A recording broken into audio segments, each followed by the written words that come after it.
Hello and welcome to Church at Home with Rachael for Friday, the 14th of October. My name is Rachael Parker. My pronouns are she, her, and hers, and I am an Anglican priest in the Anglican Church of Canada, the Diocese of Edmonton, in the beautiful province of Alberta, and I serve Dayspring Ministries Parish, or Dayspring Ministries, which is a collaboration of parishes in St. Mary's Edgerton, St. Saviour's Vermilion, and St. Thomas and Wainwright. I'm glad you could join me today. Now, today I'd like to talk about something that if we had a lot of Canadian viewers, a lot of Albertan viewers, I'd probably get some really quick feedback about. But I think a lot of my folks are folks from elsewhere in the country or in the States. But it's a thing here in Alberta right now. Part of the wonder of Canadian politics is that when a leader of a party resigns or leaves office for whatever reasons, their party elects the who will succeed them. And then the province or the country doesn't elect a new person until the next election. So back when I was a younger person, when Brian Mulroney was stepping down as the Prime Minister, the leader of the Progressive Conservative Party of Canada, he happened to be the Prime Minister. When he stepped down, they had a leadership party in the Conservative Cabinet caucus, and they elected Kim Campbell to be their leader. And she then became the one and only female Prime Minister of Canada. That was short-lived because when we had a federal election, the Conservative Party was not elected, and she was no longer our Prime Minister. I do believe she's gone on to do some excellent work as an ambassador and other things like that. I think she didn't get a chance to prove that she could be a good Prime Minister. Well, in Alberta, this past year has been an interesting soap opera of politics, in that Jason Kenney, who has been our premier for a while throughout COVID and beyond before that, had stated that if he didn't get more than 51% of the support of his caucus of the Conservative Party, the United Progressive Conservative Party in Alberta, of his people, that he would resign. He would step down from being the premier of Alberta. And that happened.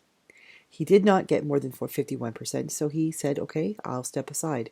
He remained premier until just the other day because the party had to elect their new leader.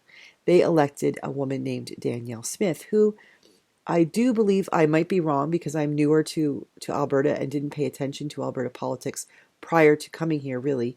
But I believe she was the leader or a significant position in the old Wild Rose Party in Alberta, which is a pretty far-right conservative party. And she was elected with 53% of the votes from the delegates for the UPC caucus or gathering who voted her in. Right there and then, it says something to me that Jason Kenney was willing to step down if he only had 51% of the support of the members of his party. And she only has 53% and has already made some outlandish statements about what she's going to do as premier. And I can only thank God that she won't be premier for long until we have an election in the spring. And then we have at least a chance of hearing proper debate and proper party ideas, policy ideas from all parties across the board. I think I know who I will vote for. It certainly won't be for Danielle Smith. You see, Danielle Smith is talking about things like taking on the federal government, and she's got some pretty unique ideas about what it is to be a Canadian in Alberta. You see, for me, being a Canadian trumps my province. Could be because I have lived in many different provinces. Not many, several. It could be because my husband works for a federal body. He works in the Canadian Armed Forces, and hence those federal things really are important. It could be because it's because of federal laws that we have universal health care, and we have our Canadian pension plan, and things that actually help all Canadians across the board, whichever province or territory you live in. I am not in favor of this idea of each province sort of becoming its own federal state. This is who we are. We dictate what we will do. I think there's something to be said for being part of a union of provinces and territories who work with our federal government rather than being individually legislated up the hilt. Especially then when it comes to a statement that she made the other day regarding here that she stated, I had it written down on a piece of paper.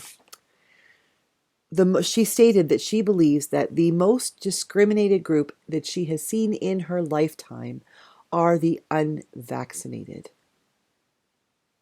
Let me just let that sink in. The most discriminated group that she has seen in her lifetime is the unvaccinated. Now, if she were 6 years old, maybe, what 6-year-old has had a lifetime long enough to really recognize discriminated groups? But she's not 6. She's at least old enough to run and win the leadership of a provincial party and become the premier of our province. We live in a province that has a significant number of First Nations. We live in a province that has had to face the reality that we continue to have a really, really difficult time acknowledging the ways in which we have and continue to be discriminatory against our Indigenous siblings. We are working hard, and there are all kinds of institutions and groups that are fighting hard to do that. And within the church, outside the church, in the province itself, in recognizing Truth and Reconciliation, in Orange Shirt Day on the 30th of September, all these things. And she still seems to think that the unvaccinated are the most discriminated group that she has seen in her lifetime. Really? Okay. So I know there are lots of people out there who disagree with me, but I think vaccinations actually save lives. Put it this way. When measles was running rampant years ago, and people were getting very, very sick, we had a vaccination, and it pretty much stopped the pandemic of measles. And only now that people are stopping or refusing to get the vaccination, are we seeing measles becoming a problem in our societies again. Polio, there's a vaccination for that. The flu, as a member of the clergy and as someone who is expected to go into long-term care facilities, retirement homes, hospitals on a regular basis every fall, I have to get the flu shot, and I sign a document at the hospitals and places that states I have had my flu shot. Does that guarantee I won't get the flu? Of course not. But what it does do is it builds up my ability to fight off some strains of the flu. It also means that I am less likely to give that flu to other people who are vulnerable, people who, if they got the flu, it could kill them. Because that indeed is the case in hospitals and long-term care facilities where the people there are older and might have other underlying concerns and diseases. So me getting vaccinated for the flu is a healthy thing for me and for society. Those people in Canada, we did not force people to be vaccinated. We did not grab people off the streets, strap them down on a gurney and give them the vaccination against COVID-19, whether they wanted it or not. It was a decision that people could make. But other places, restaurants, public buildings, transportation, places where all kinds of people gather together and share their germs, whether they like to or not, they made those decisions that said we're going to mitigate the factors. We're going to put in something that states, in my restaurant, you can't come in here unless you have been vaccinated because I don't want to be responsible for other people getting sick. Okay. For people who were genuinely allergic to the vaccination, they were not required to get it. Nobody forced them. For people who had a legitimate religious reason for not being vaccinated, no one forced them. But they were also then excluded from certain aspects of society. That happens all the time. Is it discrimination when you go to some place like Wonderland or a theme park and they say that you cannot get on this ride if you're less than 4'5"? because of safety regulations, that's not discrimination. That's saving your life. Is it discrimination when we say that you can't go into a public place and drink if you're not the legal drinking age? No, it just makes sense. Is it discrimination to say that you must have a driver's license, which means you must be tested for your driving ability before you're allowed to get behind the wheel of a car? No, that's not discrimination. Asking people to be vaccinated for their sake, to save them and to save other people, I don't think there's a problem with that. It's not discrimination to tell people who are choosing not to do something that is fully available and free for them. There was no barrier put up for them to receive a vaccination. That's not discrimination. That's self-segregation. You've chosen to not do something that is required by most of society so that we can all be together in society in a healthy manner.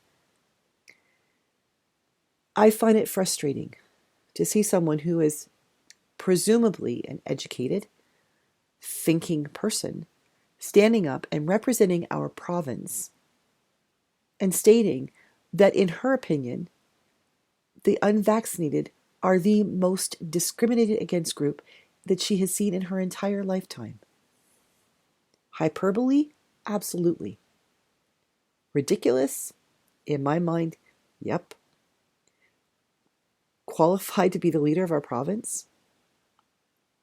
Probably not in my mind, but you never know. You never know. Time will tell. And when we have our election, our provincial election, maybe other people will agree with me and someone else will become our premier. But until that time happens, I think this really calls us to start thinking, not parroting, not mimicking what others have said, not jumping on bandwagons because this is what the Conservatives really want, but really thinking for ourselves and wondering, regardless of what you think about vaccination, think about the statement she made. She believes the unvaccinated are the most discriminated group that she has seen in her lifetime. My whole purpose of this video today was not to talk about vaccinations per se and whether they're right or wrong. I know people will disagree with me and my opinion. And you know what? I welcome that disagreement. I really do. My thinking in my purpose of today's video is to really think about what does it mean when we allow our public officials, the people that we have, or others in this case, have chosen to be our leaders, to speak for us, when they say things that are utterly ridiculous and, quite frankly, inflammatory. It calls on all of us to think about what was said, to think about how we would respond, to know what we believe, and then do something about it. I know what I'm going to do come the spring and there's an election. I have to think about how I'm going to handle myself between now and then, how I might get involved, how I might speak out, how I might pray that truth and common sense and a sense of looking out for all of the people who are now your constituents are.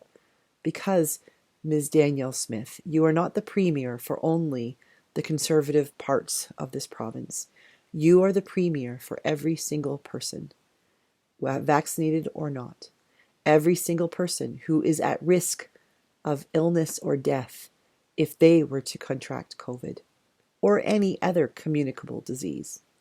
You are the premier for every single person, whether they can vote or not, who resides in the province of Alberta.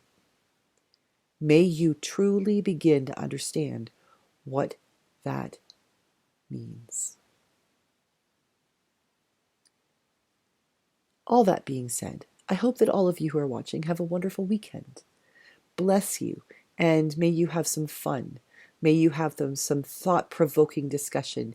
May you have one of those giggle moments that makes you almost wet your pants. May you play with your children, your grandchildren, your pets, or the neighbors. May you find joy and peace this weekend. And as I said last weekend, that I am trying to live, regardless of what might be happening in my life, in a state of Thanksgiving, between Canadian Thanksgiving and American Thanksgiving. I pray that this weekend will be a whole weekend of thanksgiving for you. I will see you on Sunday if you'd like to join me for Gospel on the Go for the 16th of October and Dayspring Ministries, or I will see you Monday for Church at Home with Rachel. God bless and have a great weekend.